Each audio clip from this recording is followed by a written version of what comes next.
Olha, os cientistas climáticos do mundo nos dizem que a taxa mais alta, segura de emissões seria cerca de 350 partes por milhão de dióxido de carbono e gases do efeito estufa na atmosfera. Nós já estamos em 400. Eles dizem que o mais seguro que poderíamos esperar aguentar sem sofrer implicações perigosas, no caso de seca, fome, conflitos, extinção em massa, seria um aumento na temperatura de cerca de 2 graus Celsius. E nós estamos bem perto disso. E com todo o dióxido de carbono que já se encontra na atmosfera, nós vamos facilmente passar disso. Então, no momento, nós estamos vivenciando a próxima grande extinção de espécies na Terra, algo que não vemos desde o desaparecimento dos dinossauros. Sabe, quando países inteiros ficarem debaixo d'água por causa do aumento do nível do mar, quando países inteiros perceberem que há tanta seca que eles não podem alimentar mais a população e que por isso precisarão migrar desesperadamente para outros países ou invadir outros países, então nós vamos ter uma guerra climática no futuro. Mas e a pecuária e a agricultura animal? Bom, quanto a isso, tipo...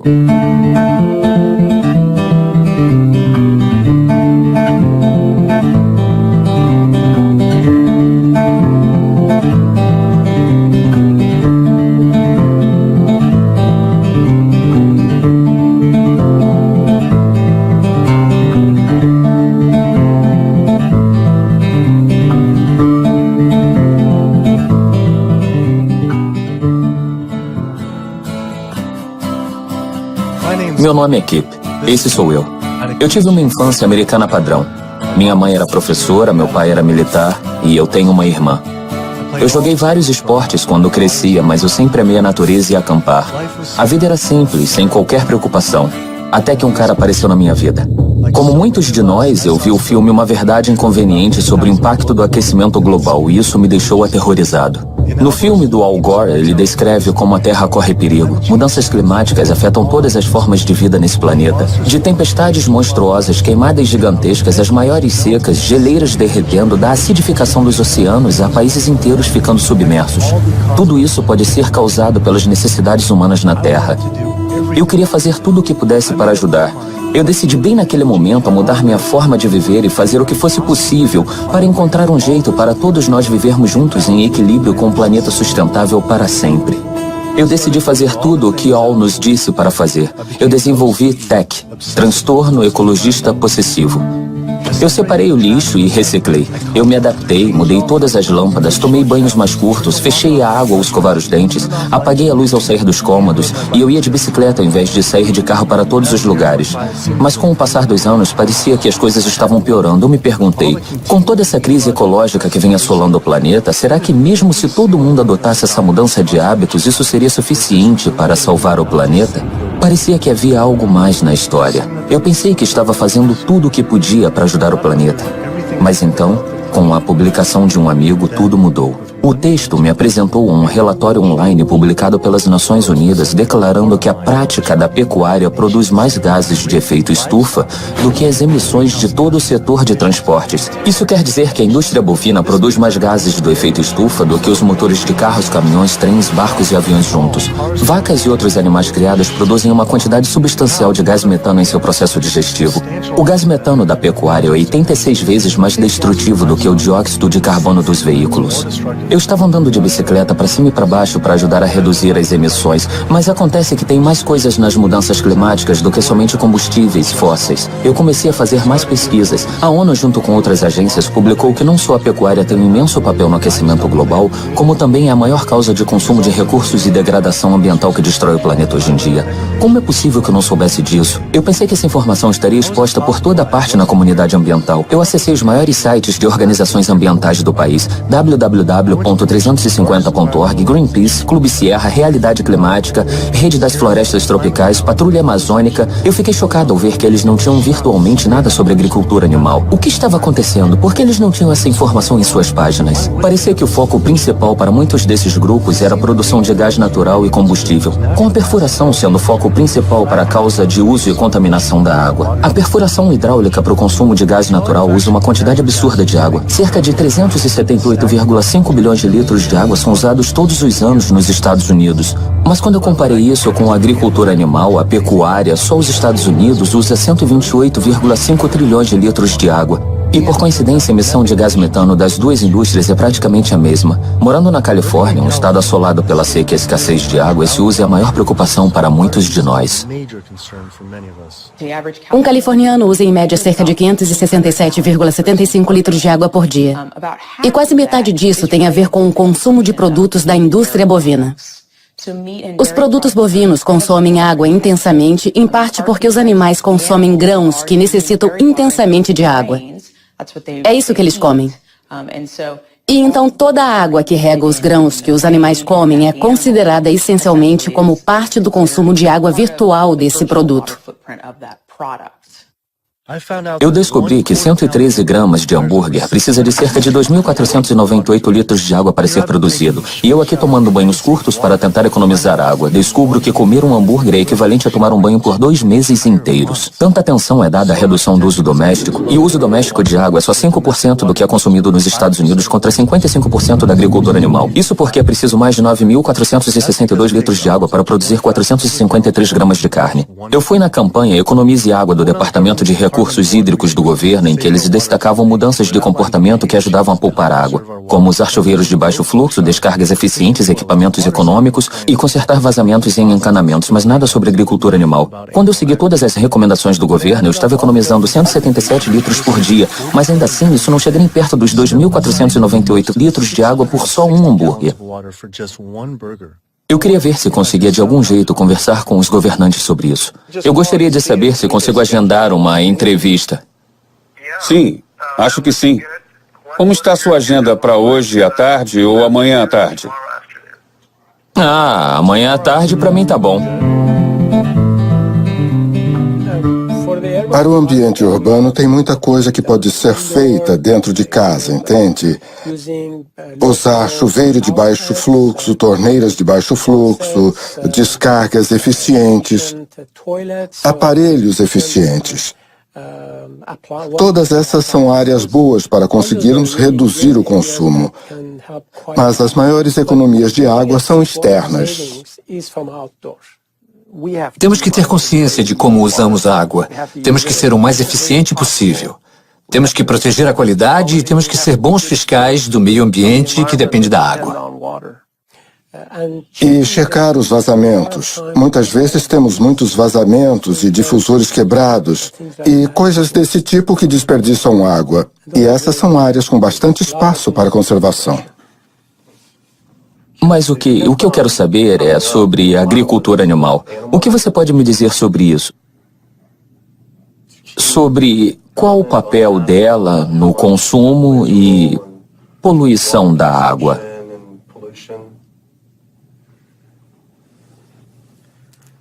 Eu não tenho certeza. Essa não é minha área. Tem um estudo que descobriu que 453 gramas de carne consome 9.462,5 litros de água. Sim. E para ovos são 1.805,44 litros de água. E para o queijo quase 3.406,5 litros. Assim, eu acho que é simples. Por que isso não está no Economize Água? Isso é como se você fosse na casa de alguém e esse vizinho tivesse uma torneira vazando, sabe? Pingando, pingando. E então você vê uma mangueira gigante aberta no máximo até que 2.498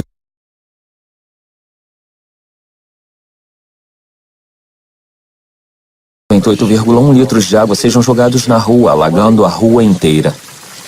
Eu acho que você diria: ei, você pode fechar isso, por favor? Parece que seria uma coisa óbvia a ser feita, bem melhor do que todo o resto. Tipo, sei lá, se for esse o caso.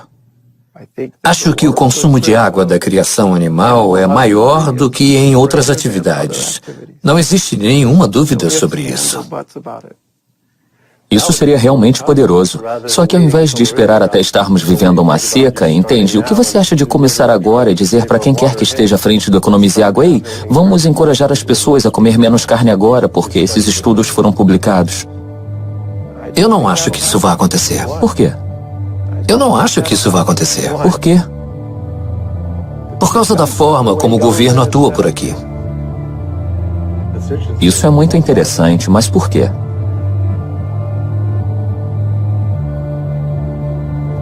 Uma coisa é economizar água, outra é mudança de hábitos. Hábito de tomar banho e não regar o próprio jardim e essas coisas todas. Isso é hábito. Sim.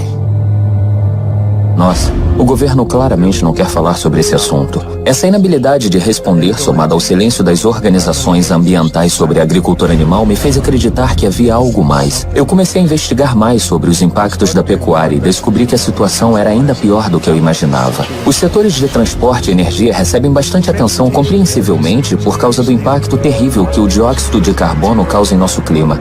Mas a agricultura animal produz 65% do óxido nitroso mundial, um gás com o potencial de causar o aquecimento global 296 vezes maior do que o CO2 por quilo. E ainda assim só ouvimos falar de combustíveis fósseis. As emissões de CO2 relacionadas à energia devem aumentar 20% até o ano de 2040. Mas as previsões são que as emissões da pecuária aumentem 85% até 2050. Esses números impressionantes se devem ao aumento do consumo de carne e laticínios. De acordo com 2 especialistas ambientais do Grupo do Banco Mundial, o uso de padrões globais para a medição de gases do efeito estufa indica que a agricultura animal foi responsável por 51% das mudanças climáticas causadas pelo homem, enquanto o sequestro de carbono, a respiração e o metano são tidos como responsáveis e que o estudo da ONU não abrangeu.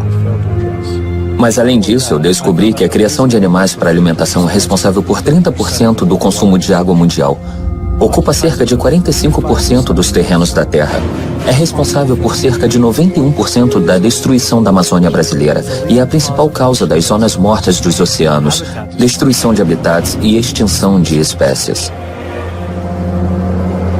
Ainda assim, os maiores grupos ambientais que deveriam proteger nosso mundo não têm isso como seu objetivo principal. Eu tinha que falar com as organizações ambientais para descobrir o porquê delas não atacarem esse problema. Eu enviei dezenas de e-mails, fiz várias ligações, perdi horas esperando.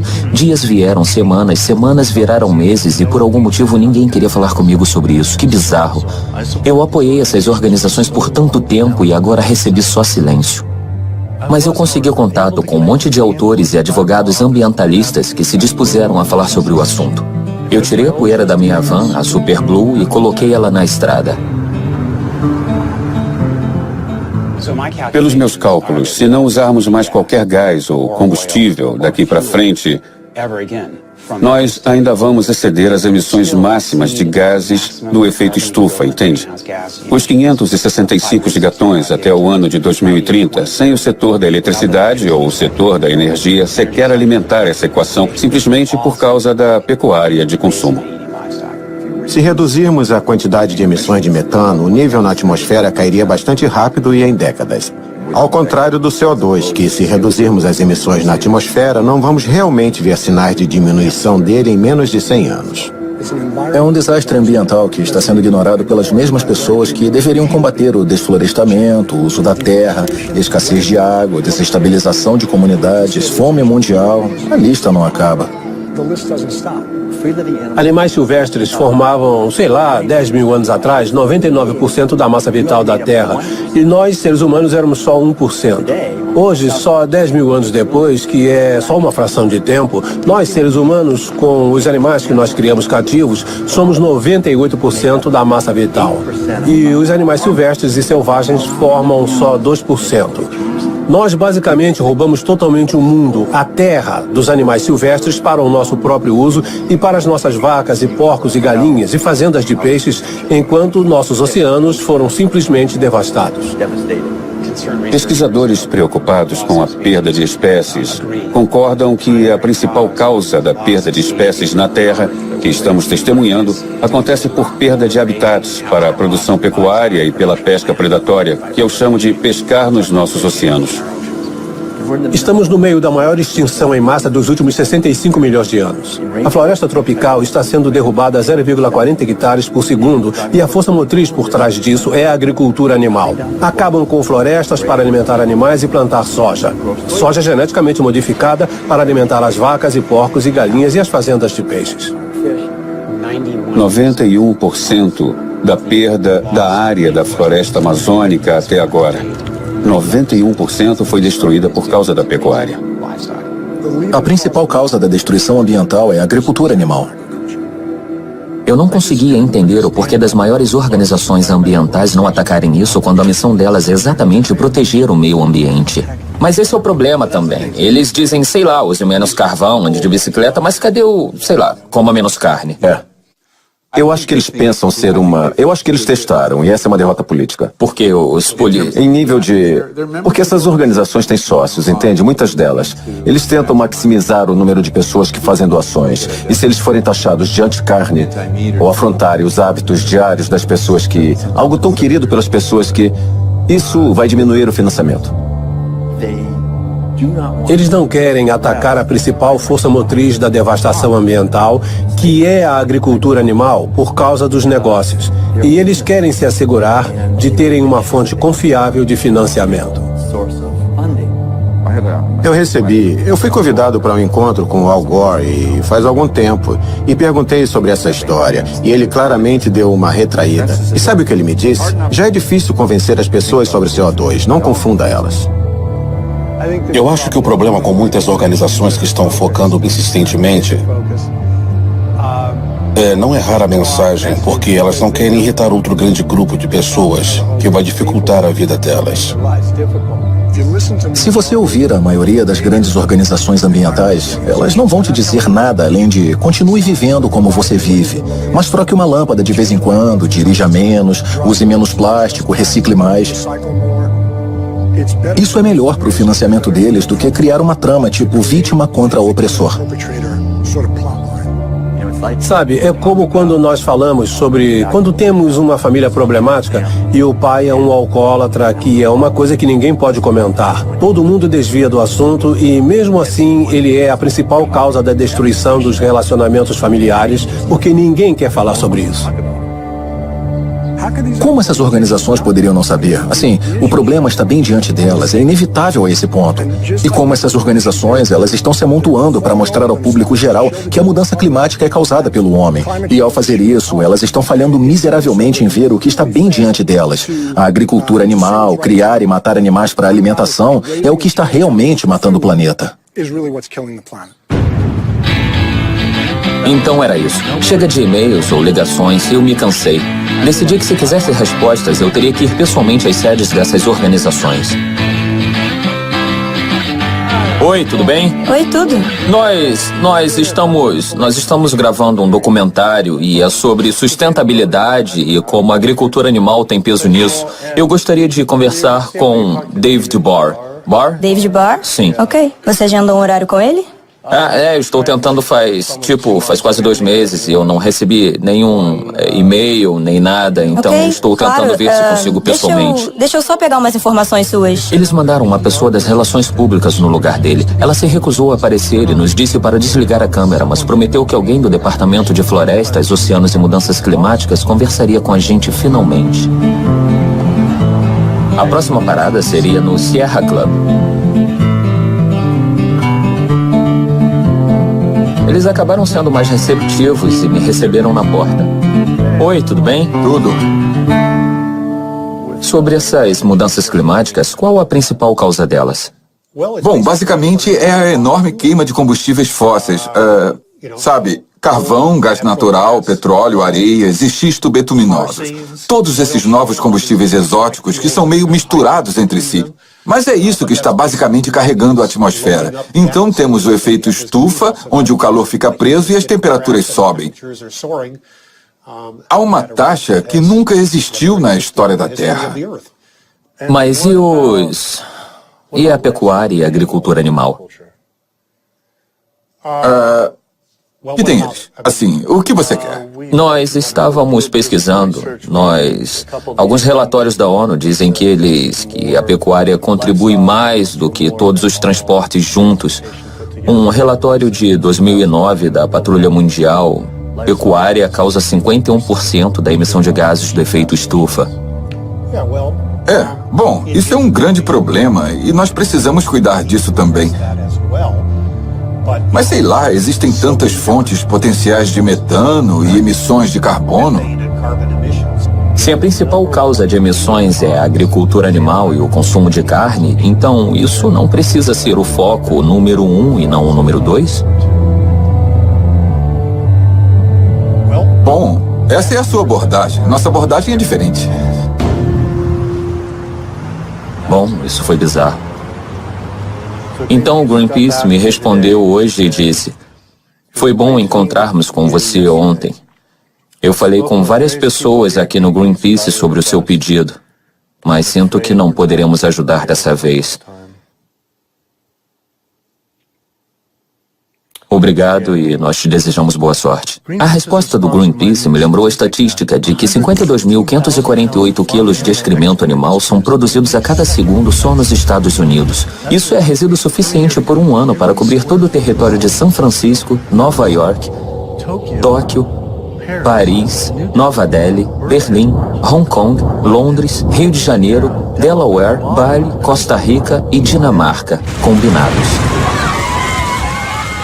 As operações pecuárias em terra causam mais ou criam mais de 500 zonas mortas por excesso de nitrogênio nos nossos oceanos, ocupando mais de 245,95 quilômetros quadrados de área completamente sem vida. Então, qualquer discussão significativa sobre o estado de nossos oceanos precisa sempre começar com discussões claras sobre a agricultura animal em terra.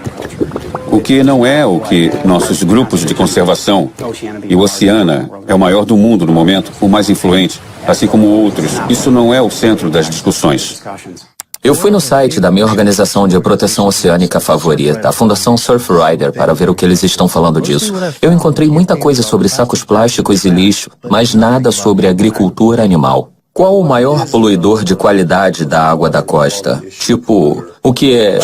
É muito disso. Tem na verdade nós chamamos tudo de coquetel tóxico porque é realmente algo de origem difusa. Então sei lá, metal pesado de pneus e freios de carro, metais pesados. Esses herbicidas e pesticidas, eles estão meio que pegando tudo que jogamos no solo, juntando tudo e despejando no oceano. Então é bem difícil destacar, uma coisa. Enquanto estávamos fazendo nossa pesquisa para esse assunto específico, nós encontramos com uma certa frequência, entrevistamos mais e mais pessoas e continua vindo à tona que a agricultura animal está sendo... Nós lemos que a agricultura animal está no topo da poluição da água, bem mais do que qualquer outra coisa. Isso é interessante. Eu acho que depende da região que você analisa. Em áreas urbanas, que é mais ou menos onde nós estamos, aqui no sul da Califórnia, nós não vemos isso porque não tem muitas, fazendas de pecuária. Mas se você olhar no centro do país, em Maryland, Virgínia, Carolina do Norte, aquela região... Eu sei que tem muitas granjas e muitas fazendas de porcos, e isso é um problema sério. Eu fiquei surpreso que não só eles não focam nos restos das fazendas, como também não mencionaram qualquer campanha sobre como nossos oceanos estão perto do colapso. O relatório da ONU diz que 3/4 dos peixes do mundo sofrem pesca predatória e têm sua população muito reduzida por causa da pesca em excesso. Os oceanos estão sendo arrasados como nunca antes. E os ambientes marinhos estão com problemas. E se nós não acordarmos e fizermos algo, nós vamos ver oceanos sem peixes até o ano de 2048. É essa a previsão dos cientistas. O fato é que quando vemos os peixes, às vezes só olhamos para o fato de serem animais consumidos pelos humanos. Então, nós não necessariamente olhamos para os animais que ficam presos em redes ou que são assassinados na indústria. Nós retiramos mais de 28 bilhões de animais do oceano no ano passado. Eles nem tiveram a chance de se recuperar, não se multiplicam tão rápido. Eles não voltarão, não damos qualquer chance para eles. A forma que acontece a pesca hoje para alimentar a demanda de 90 mil toneladas de peixe é basicamente por redes de pesca.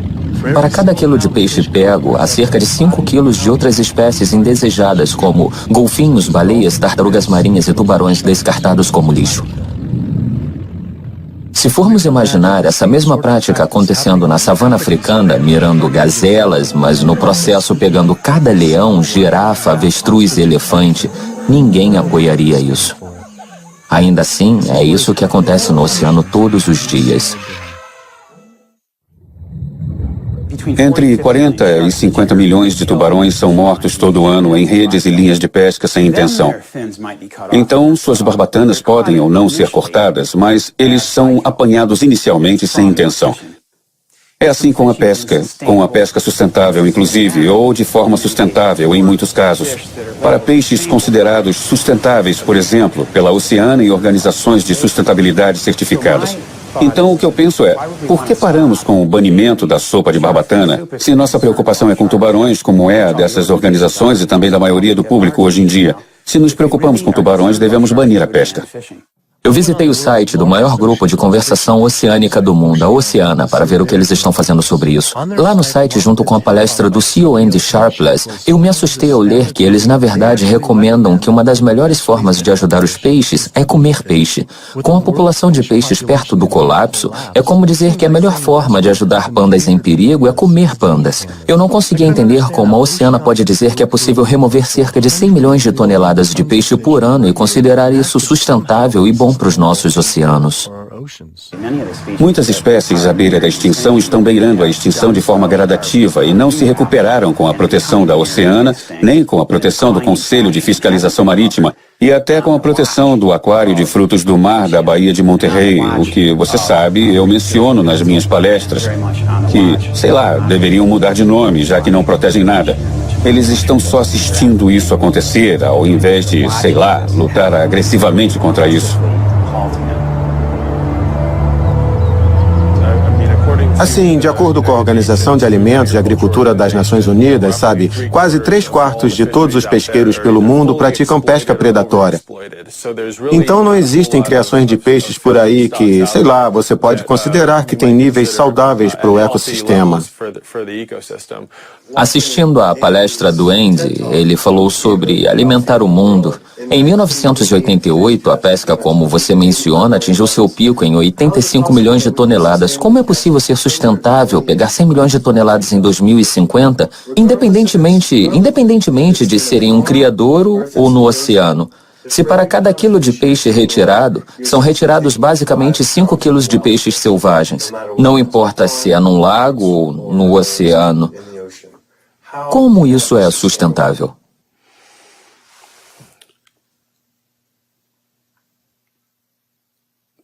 A maior pergunta, certo, é que existe uma enorme produção natural que está, sei lá, basicamente vindo do oceano o tempo todo. Então nós temos uma imensa quantidade de reprodução nas correntes marítimas de nossos oceanos que trazem, nutrientes milenares para o nosso ecossistema e transformam isso em peixe.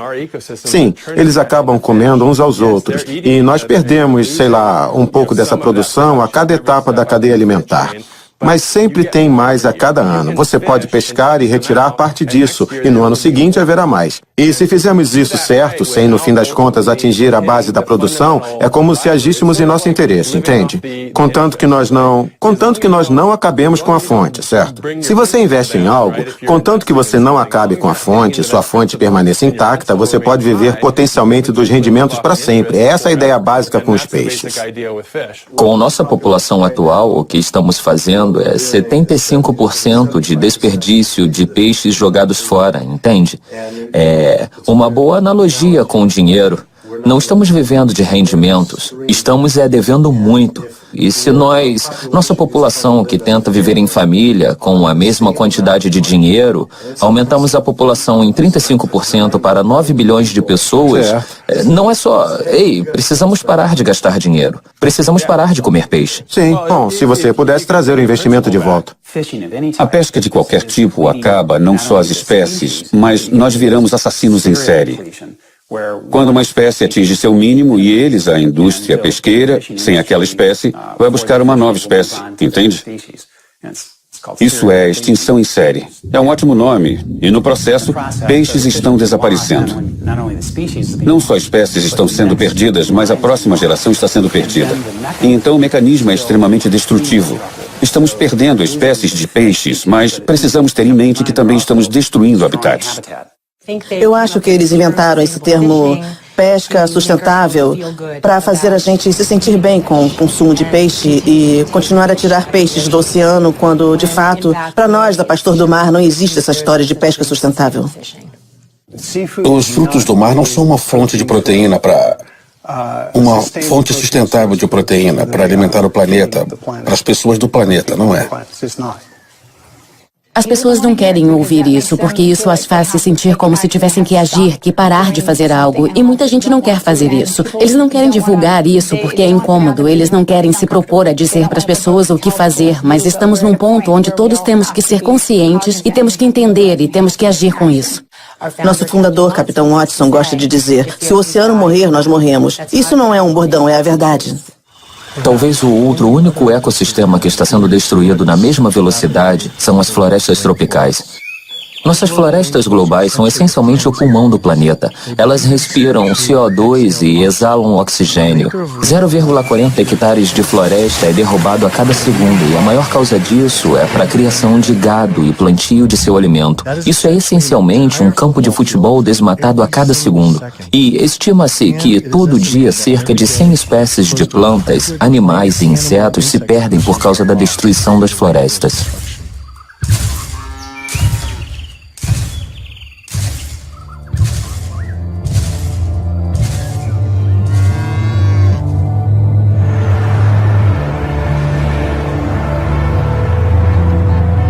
Qual é a maior causa? A principal causa desse desmatamento? A intervenção humana nas florestas é a principal causa. E a intervenção é pela madeira ou pelo agronegócio. E é aí que chegamos nos principais causadores.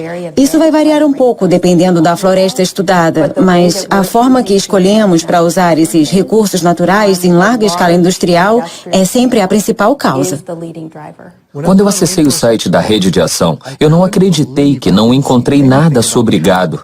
Mas eu vi que eles tinham uma campanha grande contra o azeite de dendê. As plantações desse óleo estão causando desflorestamentos gigantes nas florestas da Indonésia. Estima-se que o azeite de dendê seja responsável por 10,52 milhões de hectares desmatados. Se comparados com a pecuária e seu plantio, eles são responsáveis por 55,03 milhões de hectares de florestas perdidas até hoje. Mas no site deles eu fiquei chocado ao ver que o gado não foi incluído como um de seus 4 principais assuntos. Ao invés disso, eles focaram em óleo, polpa e papel, carvão e areias betuminosas. Como eles não atacam a principal causa do desmatamento, por que focar em combustíveis fósseis e não no gado? O pior é o combustível fóssil ou a agricultura animal? Não entendo por que deveríamos comparar um com o outro. Eu só queria saber qual é o pior deles. Não sei exatamente o que dizer. Será que a diretora executiva de um dos maiores grupos de proteção das florestas do mundo honestamente não saberia o que está acontecendo? Ou ainda pior, isso seria omitido de propósito? E nesse caso, por quê? Eu imediatamente fui na patrulha amazônica para ver se eles diriam qual a verdadeira maior causa da destruição das florestas.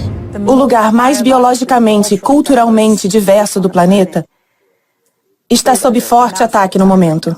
A floresta amazônica pode desaparecer. Ela pode desaparecer completamente nos próximos 10 anos. Qual é a principal causa do desmatamento das florestas?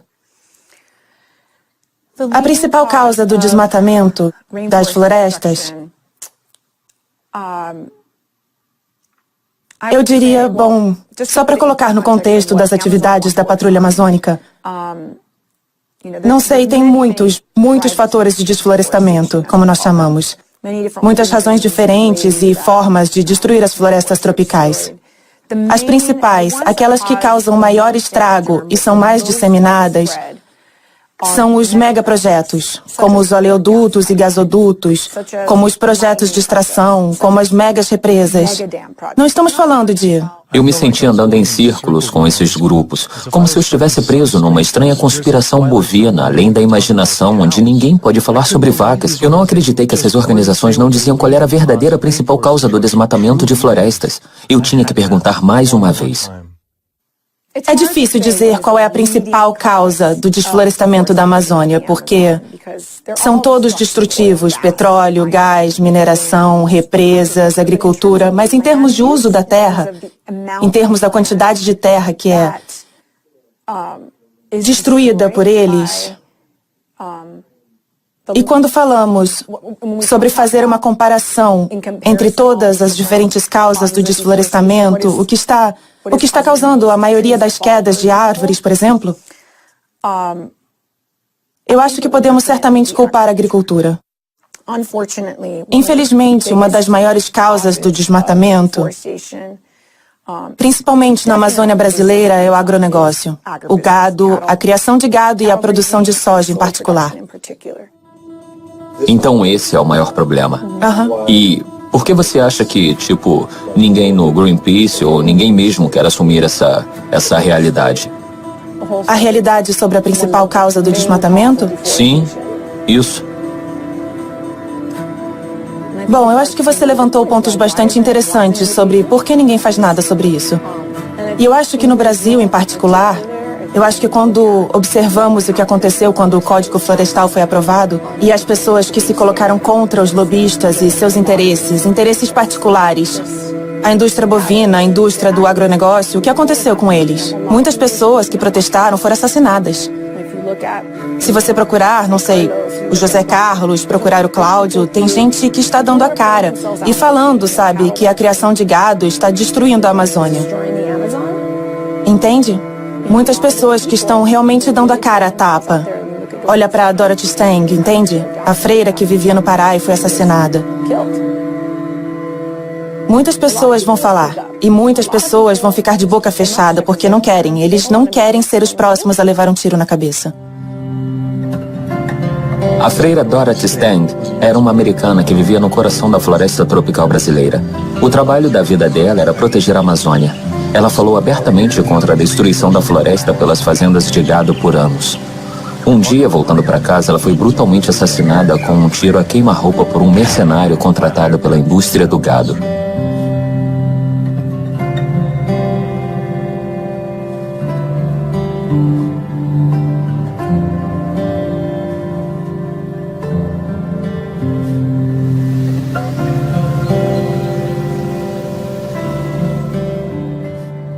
Depois que o Greenpeace rejeitou a entrevista, eu escrevi novamente implorando por outra chance. O Greenpeace respondeu de novo dizendo: infelizmente, nós ficamos sem meios de ajudá-lo e não nos envolveremos dessa vez. Você mencionou também estar conversando com a Oceana. Com certeza, eles poderão fornecer excelentes declarações sobre problemas relativos aos oceanos. Obrigado mais uma vez por lembrar de nós. Incrível. Com o Greenpeace não querendo ser entrevistado, eu tive que encontrar um caminho diferente para as respostas. Tem alguma coisa muito estranha acontecendo aqui. Felizmente, eu encontrei um ex-membro diretor do Greenpeace que agora fala abertamente sobre a indústria. Organizações ambientais, como outras organizações, não estão dizendo a verdade sobre o que o mundo precisa de nós enquanto espécie. É muito frustrante quando a informação está bem diante de nós, está documentada em artigos revisados e periódicos. Qualquer um pode ler, mas as organizações ambientais se recusam a agir. Você não encontra em nenhuma de suas políticas e em nenhuma das missões do Greenpeace que a dieta é importante, que a agricultura animal é o problema. Eles se negam, como outras organizações ambientais, a abordar o problema.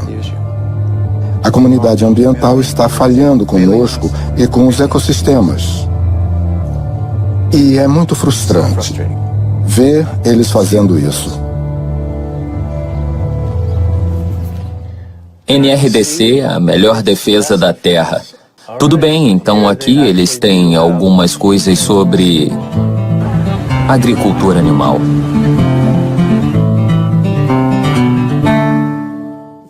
A principal causa da degradação ambiental é muita poluição e muitas máquinas sendo produzidas rapidamente em muitos lugares pelo mundo.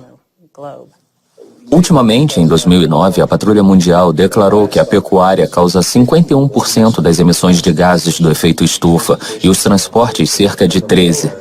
Por outro lado, a ONU disse entre 18 e 30%. O que é mais do que todos os transportes juntos.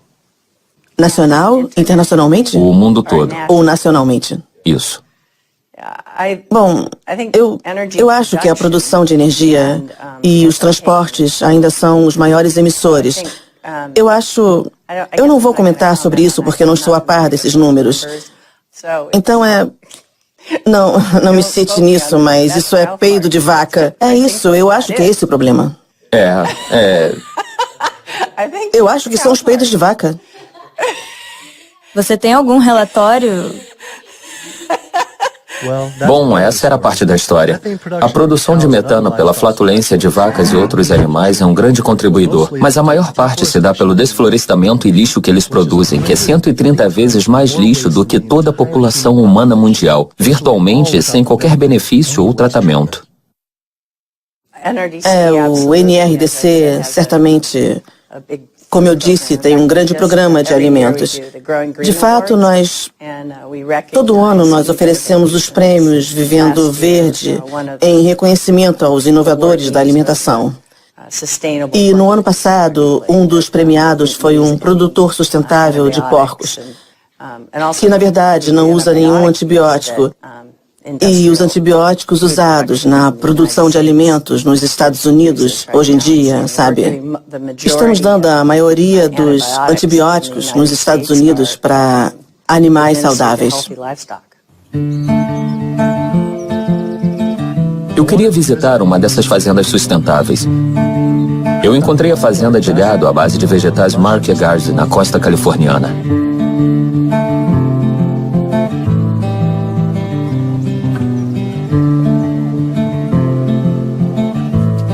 Eu conheci o Eric e a Doniga Markegard e seus 4 filhos.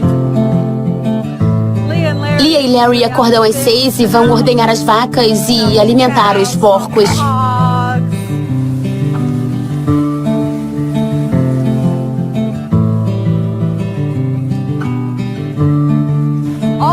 Ao todo, nós cuidamos de 1.820,70 hectares. Nossa!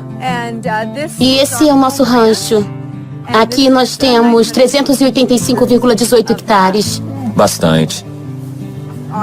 Em média, nós temos uma vaca e meia por cada 4,05 hectares.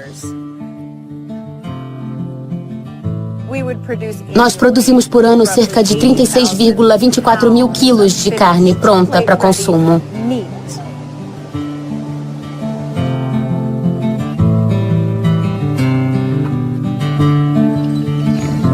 Nós mantemos uns 10 porcos numa área de cerca de 20,23 hectares.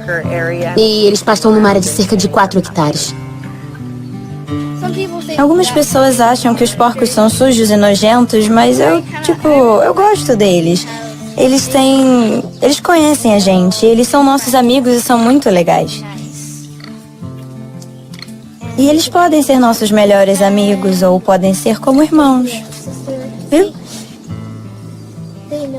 Eles reconhecem quando você gosta deles. Assim, eu não deveria me apegar, mas nós temos que ter porcos legais. Por que você não deveria se apegar? Bom, porque eles vão acabar virando bacon. Ah, é? Mas esses porcos têm uns 7 meses agora. Ah, é? Nossa. E esses maiores estão ficando prontos pro abate. Aqueles 2 menores ali, sabe, eles vão crescer por mais alguns meses. Eu amo os animais. E é por isso que eu estou no ramo das carnes. É isso que a sociedade precisa enxergar. Que as peças de carne são partes de um animal. Uma criatura que vive e respira. É difícil.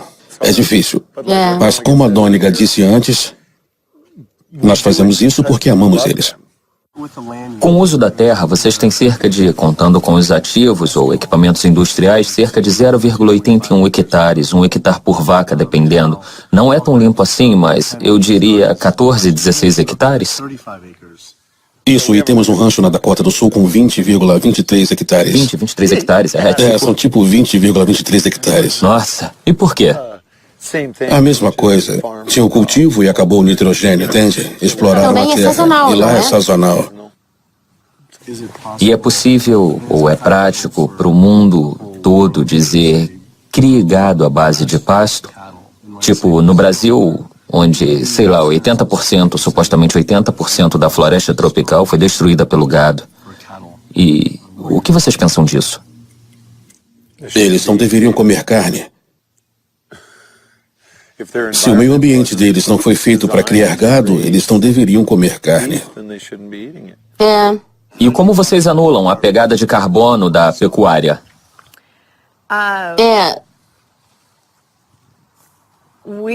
Nós não achamos que a pecuária tenha pegada de carbono. Eu saí de lá me sentindo confuso. E quanto ao gado à base de pasto não ter pegada de carbono, parece poder fazer sentido se eu somasse o uso da terra e a população. Se formos usar os Market Garden como modelo de criação de animais, o que requer 1.820,70 hectares para produzir 36,240 quilos de carne, o americano médio come 94,68 quilos de carne por ano. Se fosse tudo de gado à base de pasto, só 382 pessoas poderiam se alimentar dessa terra. Isso equivale a 4,73 hectares por pessoa, vezes 314 milhões de americanos, o que é igual a 1,5 bilhões de hectares de terra por pasto. Infelizmente, só existem 0,77 bilhões de hectares nos 48 estados americanos mais ao sul. Atualmente, cerca de metade da terra de todos os Estados Unidos é dedicada à agricultura animal. Se nós fôssemos mudar para gado à base de pasto, precisaríamos limpar cada metro quadrado dos Estados Unidos até o Canadá e a América Central e até a América do Sul. E isso só para alimentar a demanda americana de carne. Mas essa conta não leva em consideração que muito dessa terra não serve para o pasto pecuário. Nós precisaríamos converter todas as montanhas em pasto, transformar florestas antigas e parques nacionais em pasto e demolir todas as cidades só para abrir espaço para o pasto do gado. Assim como no Brasil, os Estados Unidos não estão preparados para essa demanda de carne. São precisos 23 meses para um animal de pasto crescer até o ponto de idade e tamanho para o abate, enquanto o gado de grãos leva 15 meses. Então são 8 meses a mais de uso de água, uso de terra, alimento, lixo. E em termos de pegada de carbono, isso faz bastante diferença. Parece que, por causa do uso da terra, o gado de pasto é ainda mais insustentável do que a criação industrial. Eu precisava aceitar o fato de que não existe forma sustentável de criar animais suficientes para alimentar a demanda atual de carne. E também tinha minhas dúvidas quanto aos laticínios. Mas eu queria conversar com uma companhia de laticínios orgânicos de ponta para ver se eles acreditam que seus produtos são considerados sustentáveis para a população mundial. Isso requer muito investimento para produzir leite. A ração, a água, a terra. É verdade. E pode não ser prático esperar que exista produção de leite suficiente para uma produção sustentável, para alimentar o mundo todo. Eu não acredito que isso seja necessariamente o caso. Eu acho que talvez muito se espera que o mundo possa ser alimentado por laticínios de maneira sustentável. Eu não sei a resposta, mas o senso comum diria que as chances são pequenas.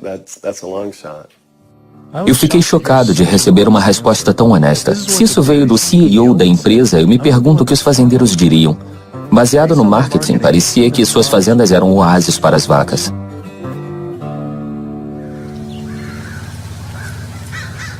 Não era isso que eu esperava.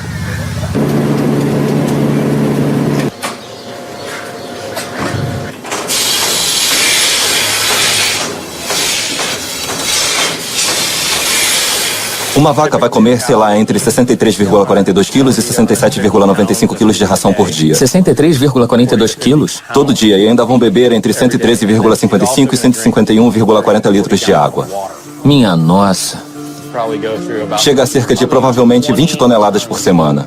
20 toneladas de grãos por semana. 20 toneladas de grãos por semana. Para? Primeiro para as nossas vacas leiteiras, então cerca de 250 vacas. Sim, então a maior parte da sustentabilidade, para mim, o item número 1 da lista deveria ser a aproveitabilidade. Como esse processo completo funciona, do início ao fim, a vaca precisa ter um filhote para produzir leite. Então ela tem um filhote. Esse bebê fica com a mãe por menos de 2 dias, e então eles vão para a unidade de criação para ficar numa sala individual onde eles serão criados. Como produzimos laticínios, só as fêmeas nos dão leite. Então os machos em leiterias típicas são vendidos para os produtores de carne. Mas nós mantemos metade deles por 2 anos e os vendemos como carne de pasto orgânica. Então todas as vacas leiteiras eventualmente vão para a indústria de carne? Uhum. Em algum ponto da vida ela vai enfraquecer. Então temos que tomar uma decisão de negócios nesse momento. Vamos tentar investir nela para dar mais leite? Ou vamos vendê-la para outra leiteria ou para a indústria de carne?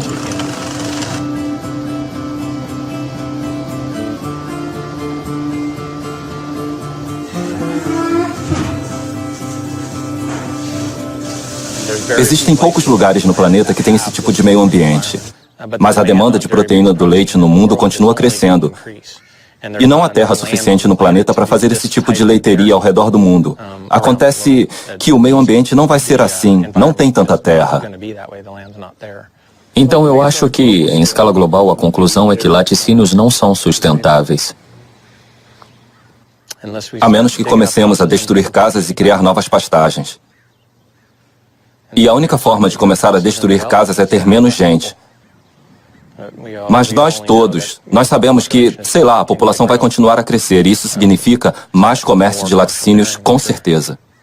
Ou isso ou diminuir a demanda por pessoa. Sim, ou algum outro produto que assuma seu lugar. Assim, nós sabemos que existem vários tipos de, sei lá, leite de soja e de amêndoa e também um monte de outros produtos que estão sendo lançados. E com misturas diferentes, sabe? Onde misturam suco e proteínas e eu acho que você vai ver muito mais disso. Ele estava certo. Como as vacas leiteiras podem ser sustentáveis se por 1 litro de leite são necessários 1000 litros de água para produzir?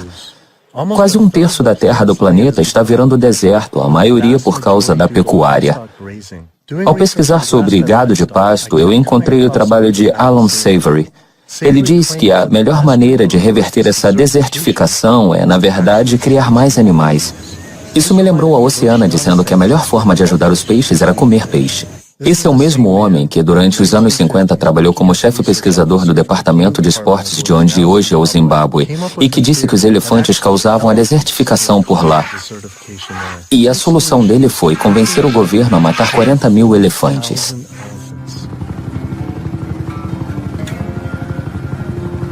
E depois de 14 anos de massacre impiedoso, as condições só pioraram. A teoria dele estava errada. A matança finalmente acabou, mas não até dezenas de elefantes e suas famílias serem mortos. Eu nunca aceitaria conselhos ecológicos deste homem.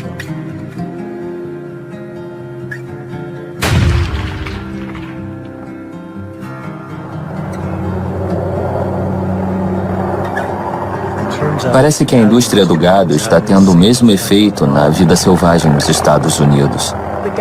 O governo vem mantendo cavalos em cativeiro e nós hoje temos mais cavalos selvagens e burros em edifícios mantidos pelo governo. 50.000 cavalos e burros a mais em territórios do governo do que livres em seus habitats. Basicamente, temos rancheiros que criam em terras públicas por uma fração do praticado normalmente. Eles estão sendo imensamente subsidiados em cerca de uns 15avos do imposto normal. E o que a Secretaria de Gerenciamento de Terra tem a dizer sobre isso? Quanta forragem e água tem na terra? E aí eles divagam. Eles doam um tanto para vacas, um tanto para a vida selvagem e um tanto para os cavalos selvagens e burros. É o que vemos, que parte da forragem e da água dos leões vai para a indústria pecuária. Eles usam cavalos e burros de bode expiatório. Tem muito cavalo e burro, vamos removê-los. Eu sempre digo às pessoas que os cavalos selvagens e burros não são vítimas do gerenciamento de nossas terras para pecuária, porque nós também vemos acontecer muita caça predatória. Nós sabemos que lobos agora também são alvos dos rancheiros para acabar com eles. A USDA tem aviões e tudo o que eles fazem é atirar em predadores. Então tudo o que os rancheiros fazem é ligar e dizer: temos um coiote aqui. Aí eles vêm, atiram no coiote, ou atiram no leão da montanha, ou atiram na jaguatirica. E tudo bem para os rancheiros. No estado de Washington, depois do gado ter sido atacado em terras públicas, onde pastavam sob permissão, o governo do estado decidiu matar uma matilha de lobos inteira. E aqueles lobos não foram mais vistos. Eles haviam imigrado do Canadá e agora estão mortos. E isso começa em nível local, com a Secretaria de Gerenciamento de Terra, mas depois chega até o Congresso. E nós vemos o Congresso sentado lá, disposto a fazer esse mau gerenciamento de nossas terras públicas continuar. É a insistência e o poder de lobby da indústria de agricultura animal que continua a assassinar lobos, continua a haver a prática de manter os predadores em níveis baixos, que não beneficiam o ecossistema. Eu já vi tantos terrenos, já vi tantas intervenções da Secretaria de Gerenciamento de Terra, onde eles dizem que as terras não estão atingindo os padrões. E eles dizem abertamente que é a pecuária que está fazendo as terras não atingirem os padrões. E ainda assim eles continuam a permitir a prática da pecuária. Eles estão envolvidos com o fato de onças serem caçadas por cachorros, de matilhas inteiras serem dizimadas. da temporada de caça durar o ano inteiro e de armadilhas serem armadas para que os bichos sofram. Se alguém se importa com os cavalos selvagens, com as terras públicas e com o meio ambiente, não pode ignorar o impacto negativo que a prática pecuária está tendo nas terras públicas no Oeste. Eu adicionei o custo da produção de comida animal, que os produtores não conseguem, de fato, arcar sozinhos. Esses são os custos ocultos ou custos externos que eles impõem à sociedade. Isso acaba afetando a saúde pública. Danos ambientais, subsídios, danos a pesqueiros e até a crueldade. Se você pegar esses custos externos, que chegam a 440 bilhões de dólares, se as indústrias bovina e de laticínios forem obrigadas a assumir esses custos, se eles tiverem que arcar com esses gastos, os custos e o preço de varejo de carne e laticínios iam lá para o espaço. Então uma dúzia de ovos vai custar 5 vezes mais caro. Um Big Mac vai custar 10 vezes mais caro. Coma você carne ou não, seja você onívoro ou herbívoro. Você está pagando parte dos custos do consumo de outra pessoa. Então se alguém vai ao McDonald's e compra um Big Mac por 5 dólares, outros 7 dólares de custos são jogados para a sociedade. Eu estou pagando, você está pagando, coma você carne ou não. Quando você presta atenção em quem se beneficia e quem faz lobby pelo sistema de agricultura, são os maiores produtores de comida do país e os maiores produtores de carne. E quanto maiores e mais ricos eles ficam, mais eles podem ditar as políticas federais sobre a produção de comida, porque eles têm muito poder político. Eu sabia que precisava conversar com os grupos de lobby da agricultura animal para ouvir o que eles tinham a dizer. Se eles conseguem silenciar o governo, será que eles influenciam e têm possíveis conexões com os grupos ambientais também? A Aliança de Agricultura Animal, um dos maiores grupos de lobby da pecuária na América, aceitou ser entrevistada. O Greenpeace não conversou com a gente, mas a Aliança pela Agricultura vai conceder uma entrevista. Só isso já diz algo. As pessoas ouvem a expressão OGM e esse termo é assustador. Mas eu acho que a agricultura tem dificuldade para explicar seu significado, mas na realidade o que fazemos é usar a tecnologia para promover melhoramentos na forma de plantio de grãos e em como criamos os animais. Não vamos alimentar o mundo voltando a como era 100 anos atrás, quando os animais eram alimentados com um pasto. Não é só trazer os animais para dentro e implementar esses grandes sistemas integrados por causa de sustentabilidade. Isso com certeza reduz o impacto ambiental enquanto melhora o bem-estar animal e a segurança dos alimentos. Então você está dizendo que os animais gostam de ficar presos? Tipo, as galinhas e as vacas gostam de ficar presas como gostam de pastar soltas? Em muitos casos houve uma melhora significativa no bem-estar deles, na quantidade de cuidado que recebem, cuidado individualizado. A indústria de carne e laticínios já apoiou causas de organizações ambientais? Eu não acho que deva comentar sobre isso. Não sei. Eu não sei. Eu não sei se... Não sabemos se eles já doaram ou para quem eles doaram. A indústria de carne e laticínios já apoiou ou doou para o Greenpeace? De novo, eu não sei se me sentiria confortável. Oi, desculpa não termos retornado antes. Eu tenho mais notícias. Infelizmente, nós não temos mais como financiar o seu filme. Tivemos uma reunião e, por causa do crescimento de assuntos controversos, nós estamos preocupados e temos que desistir dele. Por que esse assunto é tão controverso? A primeira pessoa que pensei em conversar foi com Howard Lyman, que foi processada por criadores simplesmente por falar a verdade sobre agricultura animal no programa da Oprah. Eu nasci na maior fazenda de laticínios do estado de Montana em 1938. Eu vivi a vida toda numa fazenda de pecuária. Fui para a Universidade de Montana, me formei em agricultura. Voltei e comecei um grande empreendimento de agricultura, onde eu tinha 4,05 mil hectares de plantação, 7 mil cabeças de gado e cerca de 30 funcionários. Eu passei 45 anos da minha vida na agricultura animal. Então eu tenho experiência. Quando eu fui no programa da Oprah, nós tínhamos a lei de difamação alimentar. Essa lei, na minha opinião, é inconstitucional. Mas ela basicamente diz que é contra a lei dizer algo que você sabe ser falso sobre uma commodity perecível. Eu não disse nada no programa que eu pensava ser falso. Eu fui lá e disse a verdade. Eu levei 5 anos e centenas de milhares de dólares para conseguir me livrar dos advogados da indústria de gado. Mas se eu fosse no programa da Oprah hoje, eu diria exatamente a mesma coisa que disse da outra vez e seria processado. Para mim, quando eles falavam da lei da difamação, o fato era se era verdade ou não. Você pode ir a público e falar a verdade, mas vai ser condenado, porque, como você causou diminuição no lucro da indústria animal, você é culpado no ato patriota. Você acha que eu deveria me preocupar em estar fazendo esse documentário? Mas é claro. Se você não entender agora, está colocando sua cabeça a prêmio. Entenda, é melhor pegar essa câmera e jogar fora.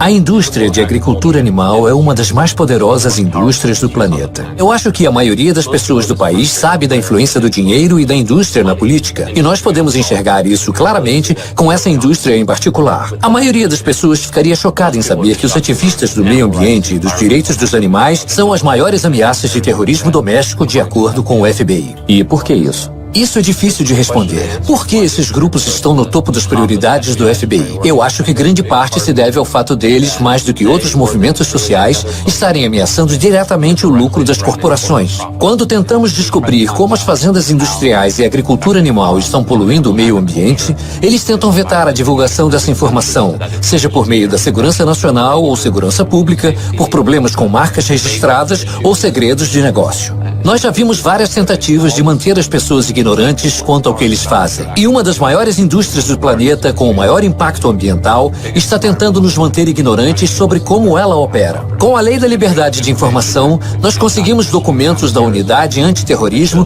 que mostram que eles estão monitorando minhas palestras e entrevistas, como essa, meu site e meu livro. Nós corremos risco ao filmar e mostrar isso? Você está enfrentando pessoas com muitos recursos legais. Assim, é impressionante a quantidade de dinheiro que eles dispõem e você não tem nada. Eu acho que o medo é uma grande parte da tática também. O Will estava certo. Eu estava com medo. Quando eu soube dos ativistas sendo mortos no Brasil, eu fiquei atônito, mas me senti seguro. Mas saber que ativistas e jornalistas americanos são alvo da indústria e do FBI, meu financiamento sendo cancelado, eu fiquei bem preocupado e isso virou pessoal. Seria por isso que ninguém estava disposto a tocar no assunto? Eu decidi me precaver e proteger tudo o que eu já tinha filmado.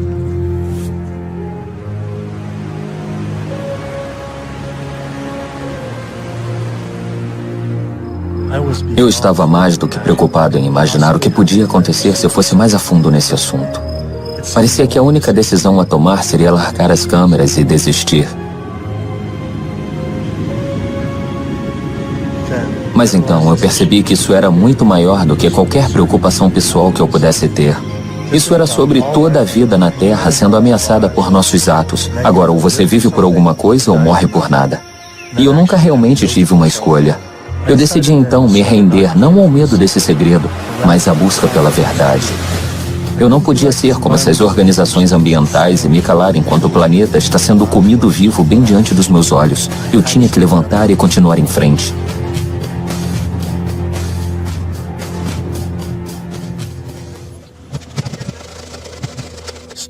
Algumas pessoas dirão que o problema não é de fato a agricultura animal, mas a superpopulação humana.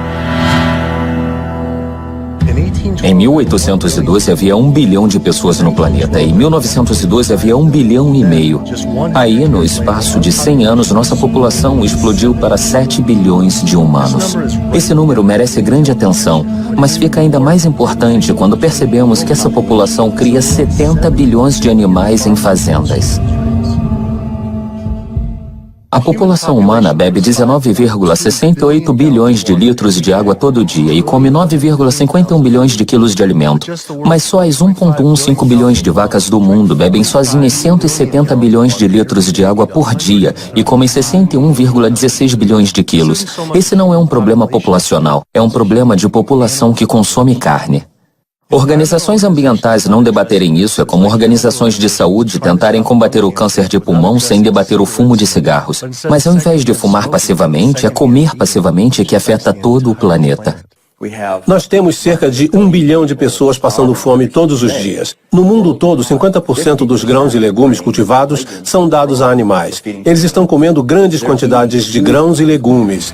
E nos Estados Unidos, chega perto de 70, 80, dependendo de que grão falamos, até 90% da soja produzida. 82% das crianças famintas do mundo vivem em países onde a comida é dada para animais em sistemas pecuários, que depois são mortos e servidos aos indivíduos mais abastados em países desenvolvidos, como Estados Unidos, Inglaterra e Europa. O fato é que nós podemos alimentar todo ser humano no planeta hoje com uma dieta adequada, se não fizermos nada além de pegar a comida que damos aos animais e transformá-la em comida para humanos. E alguém vem tentar defender os OGMs? Isso é como tentar dar um copo com água a um homem se afogando. Você pode produzir em média 15 vezes mais proteína de origem vegetal do que de carne em qualquer área da Terra, seja usando o mesmo tipo de terra ou uma área mais fértil em alguma parte do mundo, ou uma área devastada. Se nós reduzirmos a quantidade de carne que comemos e laticínios e ovos, poderíamos reverter todos os campos de monocultura de milho e soja geneticamente modificados em floresta novamente para ser habitada por animais. Sabe, sempre que alguém diz que nós não podemos plantar para humanos em terras onde estamos plantando alimento para animais, alguém está desmerecendo a maior plantação da Califórnia. O fato é que se você plantar milho para enfiar na goela de um animal, você pode plantar milho e alimentar um ser humano. Você encoraja as pessoas a comer menos carne pela imensidão de recursos necessários e pelo custo para o meio ambiente. E para os animais. E para os animais. E para os trabalhadores do sistema, porque é um sistema brutal em todos os níveis. Enquanto a população mundial continuar a aumentar até 9 bilhões de pessoas, você consegue prever um momento em que nós teremos que parar completamente de comer carne? Eu não sei se pararemos completamente. Eu acho que a quantidade de carne consumida vai cair. Não há como sustentar 260 gramas por pessoa por dia, o que é que os americanos comem hoje. Se somente os chineses decidirem que querem comer o mesmo e eles decidirem comer o mesmo, nós não teremos terra suficiente para produzir os grãos para alimentar tanta carne. Eu acho que uma dieta à base de plantas é mais sustentável. Mas o que você recomendaria para 9 bilhões de pessoas comerem para o planeta não ser só mais sustentável, mas para ele se recuperar? Dá para dar um número, tipo 28 gramas? De carne? E incluindo laticínio, talvez. Eu não acho. Eu não sei o quanto. Mas deveria ser algo em torno de alguns gramas por semana, entende? Não vai ser do jeito que comemos hoje. Estamos empanturrados de carne, estamos comendo demais. E isso inclui o queijo também? Tipo, 57 gramas no total? 57 gramas por semana? Somente gramas por semana parece ser nada. As pessoas poderiam produzir isso em seu quintal. Talvez uma produção de quintal seja sustentável. Eu tenho 42 patos. Eu comecei com 3 patos, 3 anos atrás. E do nada eles viraram uma população. Eu compro um saco de 33,98 quilos de sementes e ele dura hoje em dia 2 semanas. Os patos que vamos abater agora têm em média 2 anos. Quando você convive com eles, eles se acostumam com você, entende? Eles não sentem medo de nada e eles fazem esses barulhos normalmente. Devagar. Calma, calma, calma. Ok. Não, nós vamos manter você. Ron, esses dois vão primeiro. Quer dar uma despertinho, hein? Comparados com galinhas, eles são a mesma coisa.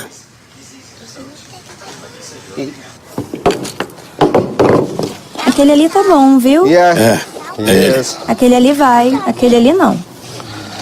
Tudo bem. Ok. Bem ali.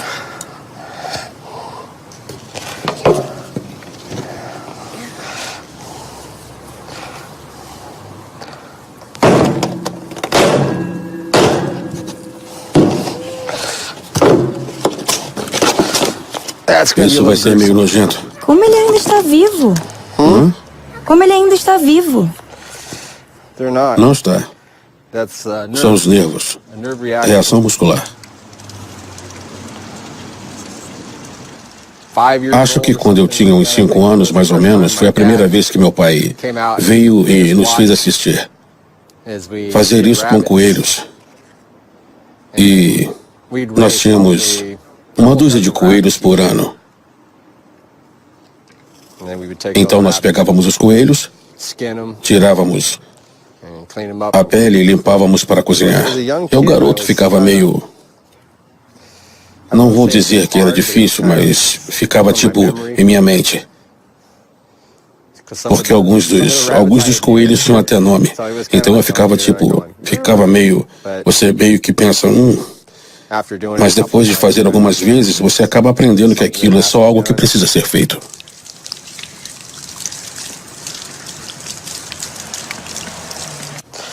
Os dedos não.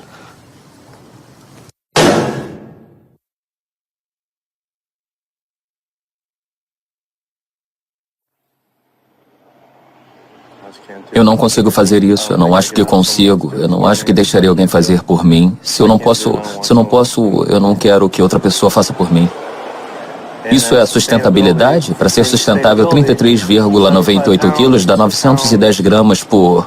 Então, é 450 gramas por semana por pato. 52 semanas, são 52 semanas, 49,83 quilos de comida para cerca de 680 gramas de carne. Em termos de sustentabilidade, é 100 para 1. E esse grão é... sei lá, quem sabe de onde vem a ração. Mas assim, quando chega a esse ponto, não é pela sustentabilidade, isso foi muito, sei lá, eu não me sinto muito bem com isso, foi a primeira vez que eu vi aquilo, então foi meio...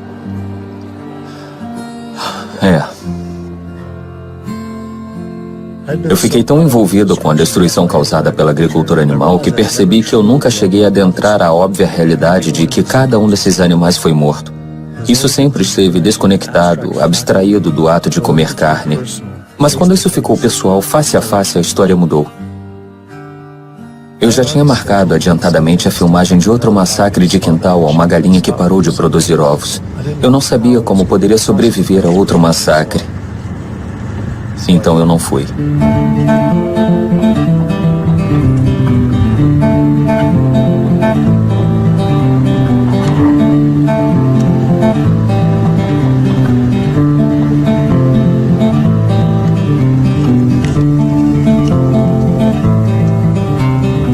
Abrigo Animal é um santuário fazenda animal no norte da Califórnia que atua no resgate de animais da indústria de agricultura animal. Muitas pessoas não percebem que galinhas criadas pela carne, como esse carinha atrás de nós, são geralmente abatidos com 42 dias de vida. Enquanto galinhas criadas pela produção de ovos são mortas quando sua produtividade começa a cair, quando elas começam a botar menos ovos. E isso geralmente acontece entre os 18 meses e os 20 meses. Não importa se você compra ovos em caixas, ovos de galinhas criadas soltas em sítios ou de fazendas ao ar livre ou o que quer que seja. Isso não importa. Acontece que existe um movimento bem-sucedido de produtores de alimento animal alternativo baseado aqui mesmo na Califórnia, fundado por grandes nomes como Bill Gates e Biz Stone. Quando você imagina todas essas galinhas botadoras de ovos comendo tanta soja e tanto milho, você tem uma taxa de conversão de energia de cerca de 38:1, enquanto alternativamente você pode usar plantas. E você pode cultivar essas plantas e pode convertê-las em alimento. E a taxa de conversão de energia para essas plantas que estamos usando para substituir os ovos é de cerca de 2:1, comparada com os 38:1 dos ovos. Então, nossa meta aqui é ter o maior impacto possível ao criar esse novo modelo que torna toda a indústria global de ovos obsoleta. Estamos fazendo os produtos ômega e provando que podemos fazer comidas mais saborosas e que são saudáveis. E só usa 1/20 da terra e dos recursos dos laticínios. Se eu dissesse que você pode ter a estrutura de fibras de carne, a sensação de saciedade, as proteínas e todos os benefícios nutricionais da carne sem consumir proteína animal de verdade, e ao fazer isso você ajudaria com a mudança climática, mexeria com as epidemias de saúde que estamos vendo, melhoraria o bem-estar dos animais e ajudaria na conservação de recursos naturais, você escolheria a mudança? Mas e se as pessoas comessem menos produtos animais? Tipo, não comer as segundas? Quando você não come carne na segunda, quando adere a essa campanha, você está essencialmente contribuindo para a mudança climática, poluição e destruição dos recursos do nosso planeta e da sua própria saúde em 6 dias da semana, ao invés de 7. Você está criando uma falsa justificativa, claramente um falso senso de justificativa pelo que está fazendo nos outros 6 dias da semana. Em outras palavras, sei lá, nós não devemos realmente nos deleitar com os louros do que fazemos certo apenas 1/7 do nosso tempo. Você não pode ser ambientalista e consumir produtos animais. Ponto. Se engane o quanto quiser. Se você quer alimentar seu vício, que faça, mas não se considere um ambientalista. Eu sabia que precisava parar de consumir produtos animais. Eu queria ajudar o planeta a ser sustentável, mas eu precisava me sustentar. Eu tinha dúvidas sobre ser saudável e não comer carne, laticínios e ovos. Eu só conhecia a dieta padrão com a qual eu cresci. Mas é possível ser um vegetariano ou vegano saudável? Se é possível ser um vegetariano ou vegano saudável, eu sou vegano já faz 32 anos e eu corro alguns quilômetros todos os dias. Eu pedalo 65, 80 quilômetros no interior da cidade. Eu trabalho várias horas. Eu me sinto ótimo. É legal acordar com o corpo esguio e leve todos os dias. E muitos dos meus amigos veganos e pacientes, entende, são, sei lá, eles melhoraram desde a transição para a dieta vegana. Então sim, eu já vi mães veganas passarem por gravidezes saudáveis e darem à luz filhos veganos, que são criados e se transformam em adultos veganos inteligentes. Sim, com certeza todos os nutrientes que precisamos estão no reino das plantas, é isso mesmo. Você acha que alguém deveria estar consumindo laticínios? Claro que não. Quando você pensa nisso, no propósito do leite de vaca. Eu passei parte da minha vida numa fazenda de laticínios no Wisconsin. O propósito do leite de vaca é transformar um bezerro de 29,40 quilos em uma vaca de 181,20 quilos o mais rápido possível. O leite é o fluido de crescimento do bezerro. É isso que ele é. Tudo naquele líquido branco, os hormônios, o sódio, os fatores de crescimento, o FCI, tudo. Cada um desses elementos existe para transformar um bezerro numa vaca imensa, ou não estaria lá. Não importa se você coloca leite no seu cereal, ou transforma em iogurte, ou fermenta como queijo, ou congela como sorvete. É o líquido de crescimento do bezerro. E as mulheres bebem, e isso estimula os tecidos, e elas têm câncer de mama, aumenta o tamanho do útero, e elas têm fibroides que sangram, e elas precisam fazer histerectomias e precisam de mamografias. E deixam os homens com peitos grandes, é isso. O leite de vaca são as secreções lactantes de um grande mamífero que acabou de dar cria. É para os bezerros, entende?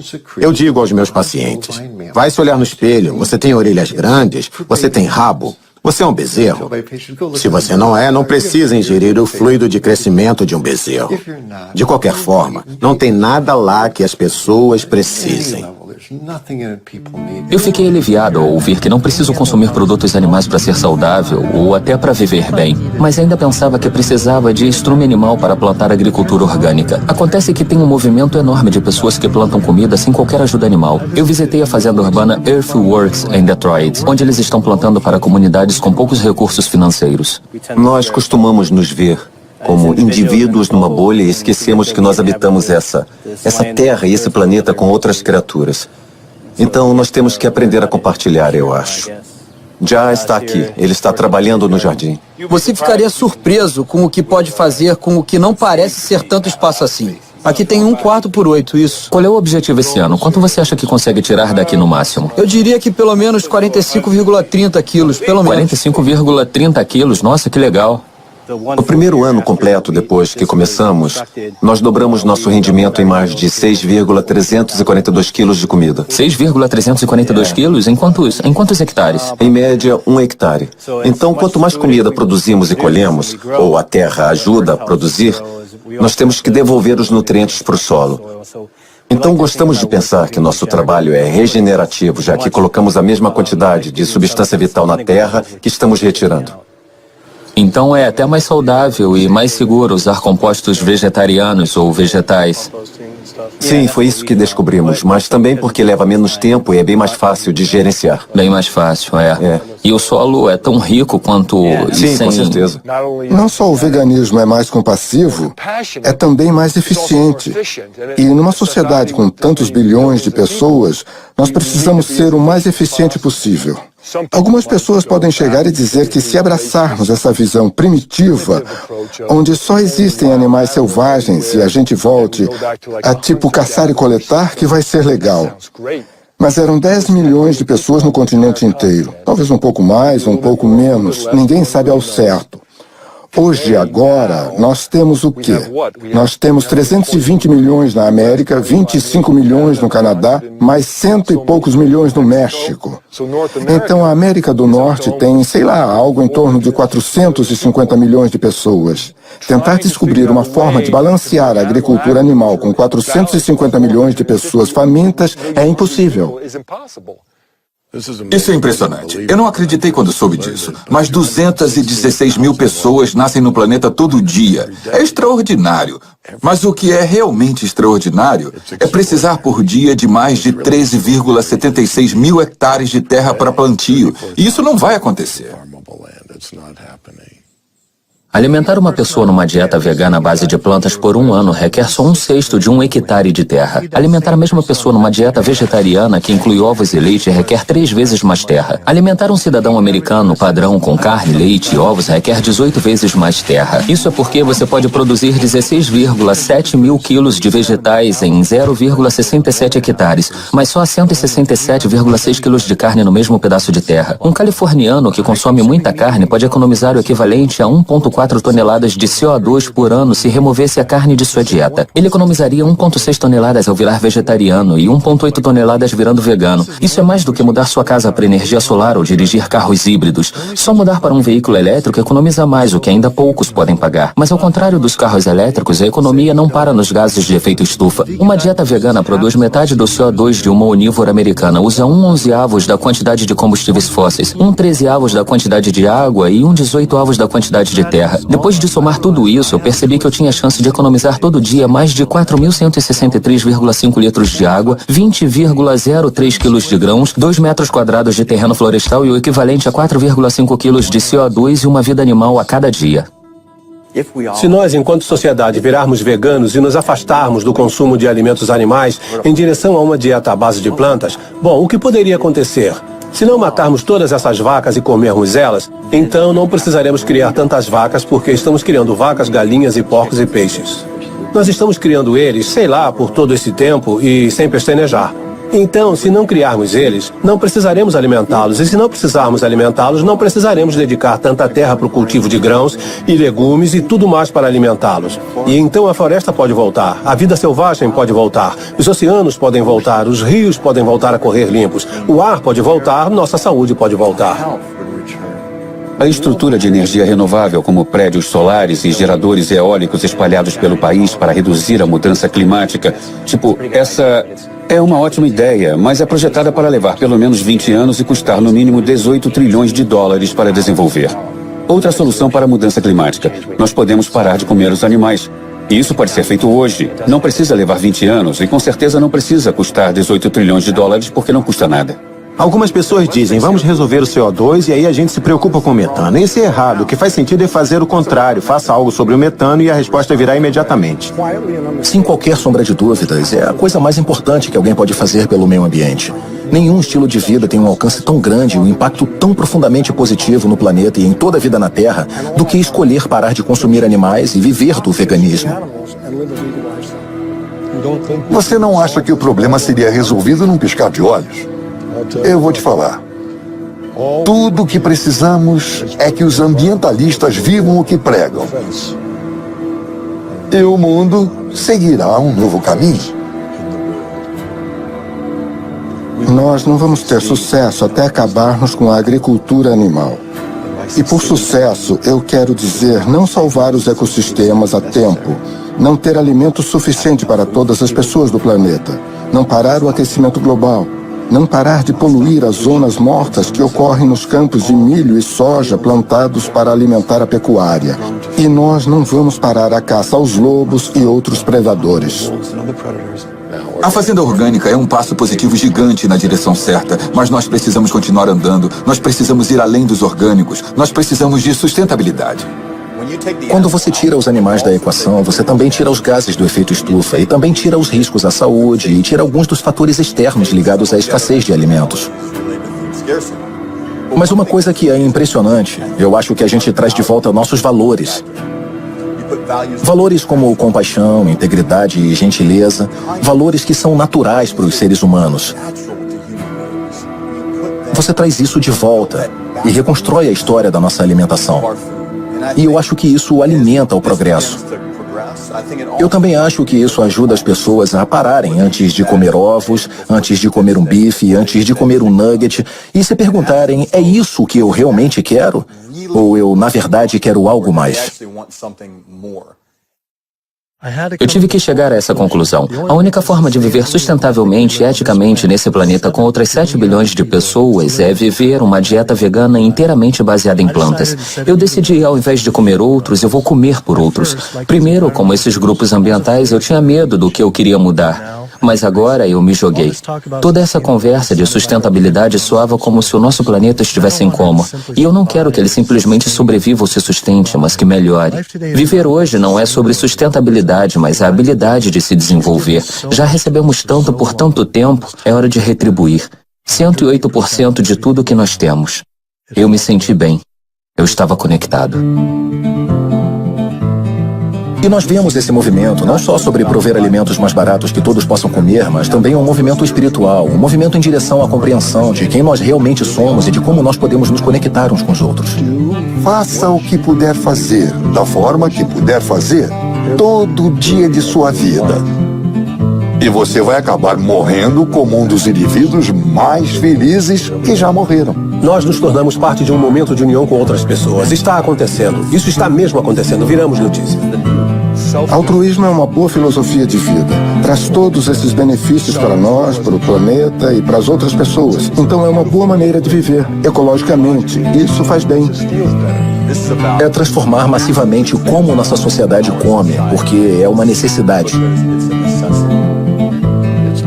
É agir no que conhecemos e agir gentilmente e calmamente no planeta inteiro e com outras pessoas para alcançar as metas, para se viver melhor. Nós podemos, mas nós precisamos escolher isso. Você pode mudar o mundo.